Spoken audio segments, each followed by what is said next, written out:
What happened today at the facility, known to the outside world only by a designation on a map, a place where the government does not officially confirm operations, does not publicly discuss personnel, and does not under any circumstances invite scrutiny, crossed a threshold that officials had long hoped would hold. And when that threshold was crossed, the response did not hesitate. It came with speed, with precision, and with the kind of total operational silence that tells you, more than any press release ever could, that something significant has happened. The gates are sealed, the airspace is closed, and tonight nobody inside that fence is talking.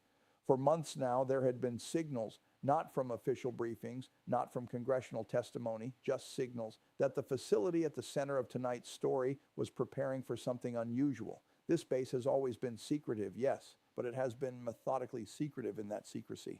Its operations have followed a certain rhythm, a cadence, almost a predictable heartbeat if you knew how to read it, scheduled test windows, rotational staff transfers, aircraft departures logged only in classified systems, supply convoys moving on patterns that, to the trained eye, told a story of routine. But what set off alarm bells in the defense intelligence community this week was that the rhythm went silent. Analysts who monitor classified installations know the indicators: the pattern of flight operations at restricted airfields, the movement of specialized ground support equipment, the rotation of security perimeter teams, the sudden halt of contractor vehicle traffic in and out of the facility. All of that went quiet. No rotations, no departures, no transfers in or out. And whenever a facility operating at that classification level goes quiet, truly completely quiet, it means one of two things: either something went wrong or something is about to. Early this morning, defense monitoring systems detected what sources close to the situation described as an anomalous security event, including a full perimeter lockdown protocol that had not been activated in over 11 years. Let that number sink in. 11 years. These are the kinds of emergency procedures that this facility only initiates when they are signaling something very specific: a security breach, an uncontrolled incident, or a threat that exists either inside the wire or is believed to be moving toward it. Defense observers didn't immediately know which category this fell into, or whether in the worst case assessment it fell into all three simultaneously. But what became clear within the first hour was that this was not a drill. Drills are announced. Drills have paper trails. Drills don't ground every aircraft in a restricted airspace corridor spanning hundreds of miles without a cover explanation already prepared. This had no cover explanation. The FAA issued a notice to airmen, and what's known as a NOTAM, restricting a vast sector of airspace over the Nevada desert effective immediately, and citing only a vague national security exercise. But sources familiar with how this facility operates told a very different story. This wasn't an exercise, this was a lockdown, real, total, and unprecedented in recent memory. The internal emergency declaration issued by facility commanders tonight was not a routine security escalation. It was not a standard protocol review. It was not a precautionary measure triggered by a false alarm. It was urgent, it was absolute, and it carried the kind of language in its classification headers that analysts who've spent careers in the intelligence community describe as reserved only for events of genuine consequence. Source after source who spoke to contacts familiar with this facility's procedures described the trigger event as unprecedented in its speed of escalation, deeply concerning in its implications for what it suggests about the threat environment, and perhaps most importantly, deliberate in a way that rules out accident or malfunction. Deliberate. That word matters, because deliberate means someone made a choice. Deliberate means this wasn't a system failure or a human error. Deliberate means there is an actor inside this situation who intended for this to happen. And when you're talking about America's most classified defense installation, the idea that something deliberate triggered a full lockdown is not a bureaucratic concern. It is a national security emergency. The response from facility leadership was not slow. It was not cautious to the point of paralysis. Within 2 hours of the triggering event, every non-essential access point was sealed. Vehicle traffic in and out was suspended entirely. Personnel already inside were placed under internal movement restrictions, and the airspace overhead, already among the most controlled in the continental United States, was extended and reinforced. These weren't standard perimeter protocols. These were the deep layer procedures, the ones that exist in binders that most people working at this facility have never seen opened, that commanders only activate when they are preparing for the possibility of a sustained, serious, and unresolved threat.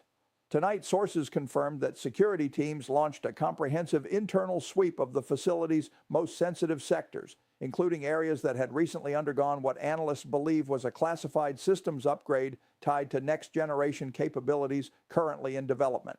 Security personnel moved before any potential threat could advance further. They locked down Sector 1, the primary administrative and command hub. They locked down the deep access research corridors. They locked down the flight line and adjacent hangars that were, by all accounts, actively servicing assets whose existence is not publicly acknowledged. In other words, they secured the nervous system of the facility, the command infrastructure that would make any compromised operation actionable. This is what made the initial trigger so alarming to officials. Whatever happened, whatever set this in motion, it wasn't aimed at the perimeter. It was aimed at the core. This represented the kind of incident that could, if not contained, compromise years, potentially decades, of classified research and development that the United States has invested in this location. And the security apparatus, understanding that, fully responded not with hesitation, but with total commitment. They didn't overreact publicly. There were no official statements, no press conferences, no acknowledgement of any kind, but internally the response was overwhelming. They hit the communication lockdown protocols. They hit the personnel containment procedures. They activated the external coordination channels that exist specifically for scenarios when this facility needs federal law enforcement and military reinforcement without creating a visible public footprint. And here's where the story becomes even more complex. Intelligence analysts now believe that whatever triggered tonight's lockdown may have been designed, at least in part, to test the response capability of the facility's security architecture during a period of elevated operational tempo. This facility has been running hot for months. New programs in acceleration, new assets being tested, new personnel integrated into deeply classified teams under tight timelines. And when a facility is running hot, its security posture, however elite, carries inherent vulnerabilities, not in its hardware, not in its perimeter infrastructure, but in its human layer, the people, the contractors, the technicians, the support staff who cycle in and out under agreements they cannot discuss with their own families, the individuals who know the most sensitive details of what happens inside those walls and carry that knowledge with them every time they leave. Security analysts speaking under strict anonymity describe the nature of this kind of threat as a pressure test, a deliberate attempt to see how the system responds when it is stressed at multiple points simultaneously. But the facility's response today demonstrated something that adversaries, whether foreign intelligence services, insider threats, or any other category of actor, should find deeply instructive. This installation does not freeze. It does not deliberate while a threat is active. It responds with a totality that goes beyond what most defense facilities in the world are capable of executing at this speed. Their lockdown was not only comprehensive, it was calibrated so precisely that within 3 hours of the initial trigger, every known vulnerability point had been addressed, every sensitive sector had been isolated, and the facility had effectively gone dark to the outside world in a way that preserved all internal operational continuity.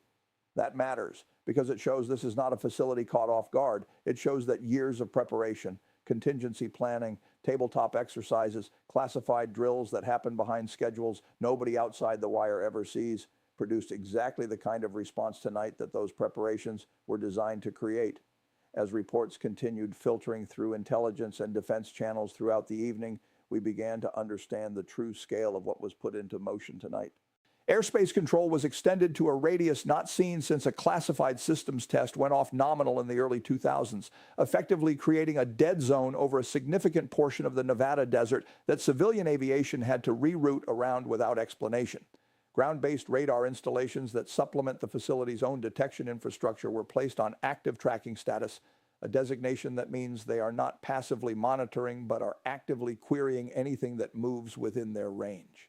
Federal law enforcement assets operating in the broader region were placed on a quiet standby status, operating under instructions that were described by one source as coordinated but invisible, meaning active support without the kind of visible presence that would create a public footprint. This wasn't just a base going to high alert. This wasn't just a security team running a sweep. This was the full activation of an integrated response architecture that exists across multiple agencies, multiple jurisdictions, and multiple layers of classification, all pointed at one location, all moving in concert, all operating in the same window of time. And the operational silence surrounding all of it is, in some ways, the most remarkable detail of everything that has unfolded tonight. In an era where information moves instantly and secrets have a shorter shelf life than they once did, the fact that this lockdown has remained as contained as it has, that official channels have said nothing, that the facility's public-facing identity has produced no ripple, speaks to the depth of the protocols in play. For every advance that outside actors have made in trying to penetrate the information shield around this facility, the people who run this place have countered with something that closes another door. Remember, there have been those who believed this facility's era of critical relevance had passed. They thought the most sensitive work had moved elsewhere. They thought the next generation of classified programs didn't need the Nevada desert anymore. That dispersed, networked, distributed development had made a single fixed location obsolete. They thought the lockdown infrastructure was legacy architecture, maintained out of habit more than genuine operational necessity. But tonight, the exact opposite is on full display. The facility is not obsolete. It is active, acutely active. The infrastructure is not legacy. It is tested and functional under real-world stress. And the programs that reportedly triggered tonight's emergency response are not historical artifacts of Cold War secrecy. They are current, they are classified at the highest levels, and they are, by every account available tonight, worth protecting with the full weight of America's most capable security apparatus. What makes this moment so significant and so revealing is that the lockdown happened at a moment when this facility was already operating under extraordinary pressure. Multiple programs reportedly in concurrent development phases, a classified systems integration timeline that was, by several accounts, already running behind schedule, personnel rotations that were compressed to meet operational demands, and an external threat environment that intelligence assessors had flagged. In classified reporting that circulates at the very top of the national security structure as increasingly aggressive toward exactly the kind of targets this facility represents. Different factions within the national security community want different things from this moment. Counterintelligence officials want a clean sweep that identifies every thread of the threat and removes it completely. Program managers want minimum disruption to development timelines that have congressional and executive level attention. Security architects want the incident studied forensically to understand what worked, what didn't, and what needs to change. And oversight officials want answers, real answers, about how a trigger event of this magnitude reached activation threshold before it was caught earlier in the chain. The facility's leadership is balancing all of these demands simultaneously while maintaining a total operational blackout to the outside world. And that is perhaps the most extraordinary management challenge in American national security tonight. The internal directive now circulating through relevant classified channels was designed to send a clear signal. The integrity of this installation is not negotiable, and the response to any threat at any level will be proportional to the worst-case assessment, not the most optimistic one. Officials with awareness of the situation said plainly that the triggering event was inconsistent with acceptable security parameters for a facility of this classification. That is careful bureaucratic language for something happened here that should not have been possible, and we are treating it with the gravity that represents. You do not hear that framing from officials at this level of classification unless what is at stake is genuinely serious. This is not language designed for a press release. This is language designed to ensure that everyone within the relevant command structure understands the same thing simultaneously. Tonight is not a routine night. And whatever decisions get made in the next 24 to 72 hours will define the security posture of this facility and potentially others like it for years to come. Meanwhile, the senior official responsible for facility operations reportedly addressed internal staff in a brief, direct, and unambiguous communication earlier tonight. The substance of that communication, as described by sources aware of its contents, every protocol exists for a reason. Tonight, those reasons became real. Execute your assignments, trust your training. We handle this from the inside. And then, the people outside that gate do not need to know what happens inside it. That has always been true. It is especially true tonight. And finally, we have handled every challenge this facility has ever faced. We will handle this one. These are not motivational platitudes. These are statements from leadership that understands with complete clarity that the personnel inside that fence tonight are the most important variable in this entire situation, because hardware can be replaced, programs can be rebuilt, but the people who carry the knowledge of what happens inside a facility like this cannot be reconstructed if that knowledge is lost, compromised, or extracted. The commander knows that. And tonight, every person inside those sealed gates knows it too. Here is what makes the situation even more concerning when viewed in full context. Tonight's lockdown did not happen in isolation. Alongside the primary event at the facility itself, intelligence channels have flagged several concurrent developments that, taken individually, might be explainable. Taken together, they form a picture that analysts describe as coordinated pressure.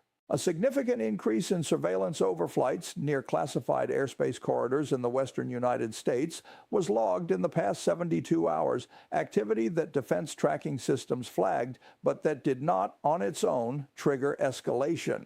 Electronic intelligence gathering activity targeting frequency bands associated with classified test operations showed a notable spike in the same window, and human intelligence reporting, the kind that comes from sources who are close to the threat and operate at considerable personal risk, indicated that interest in this specific facility had intensified among at least one foreign intelligence service in recent months. All of this happened in the same compressed timeline.